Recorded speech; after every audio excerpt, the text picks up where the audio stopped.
네, 리포터로 전해드린 내용 좀 더 자세히 짚어보도록 하겠습니다. 백성문 변호사 함께합니다. 네, 안녕하세요.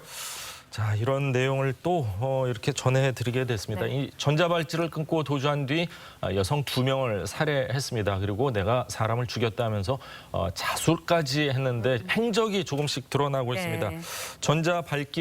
발찌를 끊기 전에 첫 번째 여성을 살해한 후에 한 20분 동안 외출을 했다고 합니다. 근데 외출을 할 수 없는 상황이었기 때문에 법무부 직원이 출동을 했는데 다시 돌아오면서 전화 통화를 했는데 뭐 속이 좀 안 좋아가지고 약을 사러 갔다 이렇게 거짓말을 하면서 위기를 모면해서 그 결과로 인해서 두 번째 살인 사건까지 벌어지게 된 것 같아요. 그러니까 이걸 어떤 분들은 그냥 결과론이다라고 얘기하지만 단순히 결과론으로 치부하기에는 사안이 너무 중대하다는 생각이 들고요.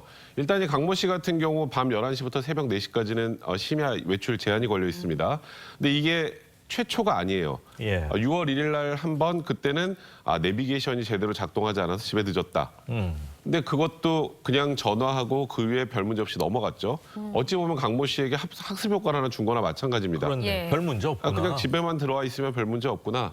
그리고 이제 논란이 됐던 8월 27일 날 이제 0시 조금 넘어서 그때도 지금 말씀하셨던 것처럼 한 20여 분 정도 심야 외출 제한이 걸려 있었는데 그것도 전화해서 확인해 보니까 뭐 회를 먹었는데 그냥 속이 안 좋았다. 속이 안 좋았다. 약 사러 갔다. 자수한 이후에 이 강 씨의 진술을 들어보면 첫 번째 피해 여성이 살해된 게 바로 이 직전인 것으로 지금 한 3시간에서 3시간 반 전입니다. 추정이 사례가. 됩니다. 그리고 법무부 전화 받고 출동해서도 문 열어주지 않는다는 이유로 대면 조사도 하지 못했습니다.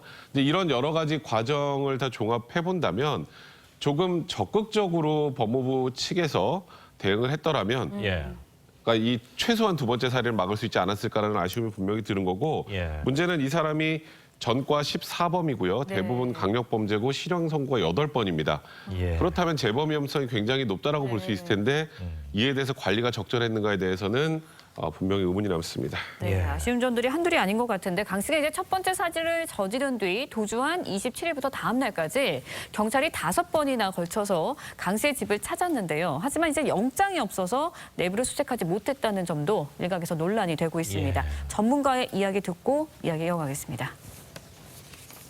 심지어는 2명을 죽이는 와중에 경찰이 현장에 심지어는 출동까지 했었고 그런데 문제는 들어갈 수가 없었다는 거잖아요. 영장 청구를 하지 못하다 보니 결국에는 이 전과 정보를 도대체 왜 현장 수사관들도 열람할 수 없는 건지가 지금 이런 위험 관리에서 맹점 중에 맹점인 걸로 보이고요.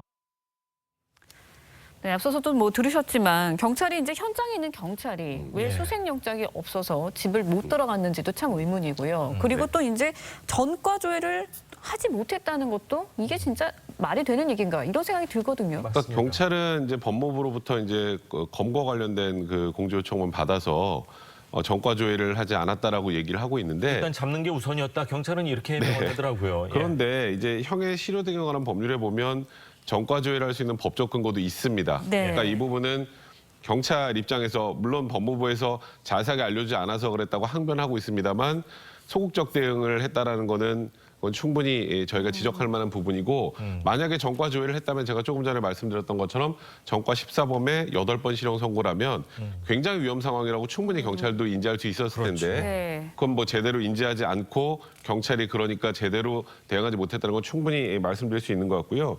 그리고 말씀드렸던 것처럼 집에 갔는데 안에 못 들어갔잖아요. 그러니까 안에 그 뭐 만약에 사체가 있었을 수도 있는 상황에서도 사체가 있었죠. 그렇죠. 들어가지 못했다는 거 아닙니까? 근데 이거는 이제 이 헌법재판소에서 과거에 2018년 4월에 이 영장 없이 이제 그 집을 수색할 수 있는 부분도 관련해서 이제 위험 판단을 내렸기 때문에 인권과 관련된 범죄 의심이 든다면 사전에 이제 수색영장 같은 것을 발부해서 갔어야 되는데 그걸 하지 않았던 잘못도 분명히 있는 것 같고 그거는 아까 전과 조회를 하지 않고 이 사안을 그렇게 중대하게 바라보지 않고 단지 그냥 전자발찌 끊고 사라졌다 정도로만 경찰이 생각한 게 아닌가.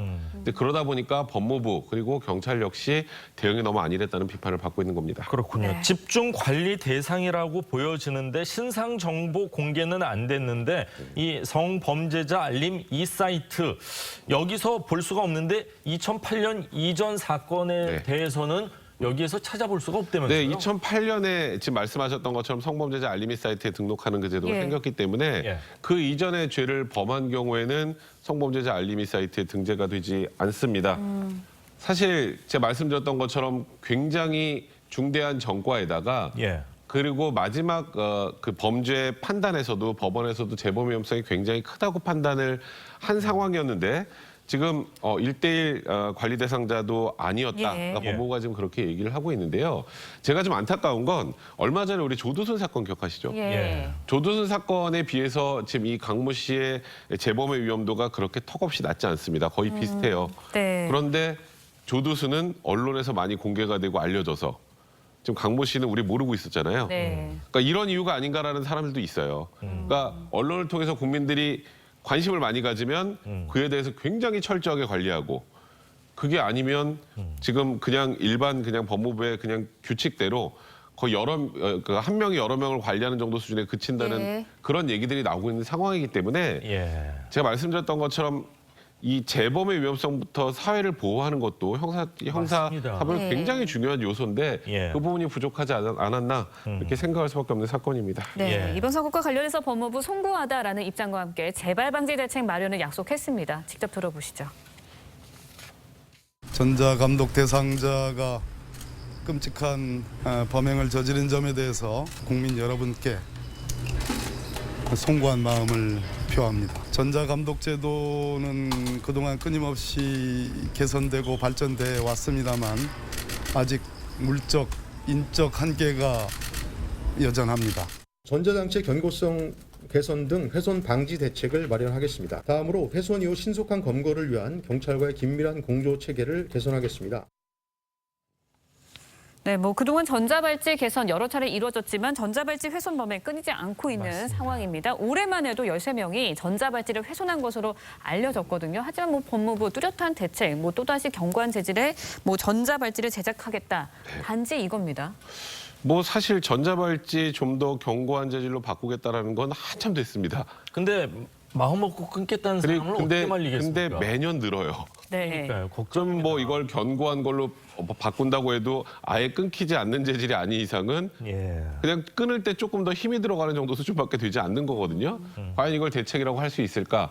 아까 법무부에서 얘기한 것 중에 좀 의미가 있는 건 앞으로 이런 문제가 발생했을 때 경찰과의 공유, 정보 공유 문제를 네. 강화하고 그리고 이제 공조가 있을 때 같이 실효성 있게 움직여서 빨리 검거할 수 있게 하겠다는 취지 정도인 것 같은데 사실 이런 일이 지금 제가 말씀드렸던 것처럼 처음 있는 일이 아니거든요. 예. 아까 경찰이 제가 말씀드렸던 것처럼 전과조회도 하지 않았잖아요. 예.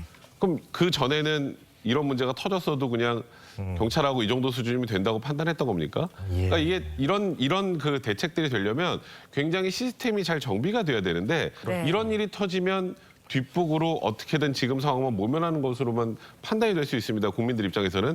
왜냐하면 전자발찌 끊고 도주하고 강력범죄 저지른 게 이번이 처음이 아니란 말이에요. 예. 계속 일이 반복되는데 해명하고 그다음에 대책은 항상 똑같습니다. 맞습니다. 네. 근데 해명하고 대책은 항상 똑같은데 왜 똑같이 이루어질까요? 그럼 제대로 대응이 안 된다는 걸 단적으로 보여주는 거고 아까 박범계 장관도 인적 물적 그 한계 때문에 얘기를 하는데 예. 예산이나 이런 부분들도 확보를 한 다음에 이런 부분들에 대한 대응을 세워야 되는 건 아니겠습니까? 예, 그렇군요. 법무부 경찰의 공조가 있었다면은 두 번째 피의자는 예. 피해자는 지금 주검으로 발견이 됐습니다만 막을 수도 있지 않았나 이런 생각이 듭니다.